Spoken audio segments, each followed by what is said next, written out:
You need to know this indicator strategy before doing option trading. Go to the tradingview.com. In the indicator section, search twin range filter.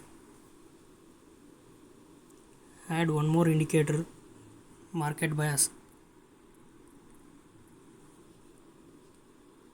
Now both the indicators are applied. In the settings of twin range filter, the settings fast period make 25 and fast range 5 and slow period 50.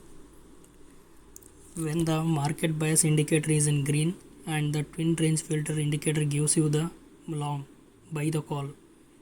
When the market bias indicator is in red and the twin range filter indicator gives you short, sell the call.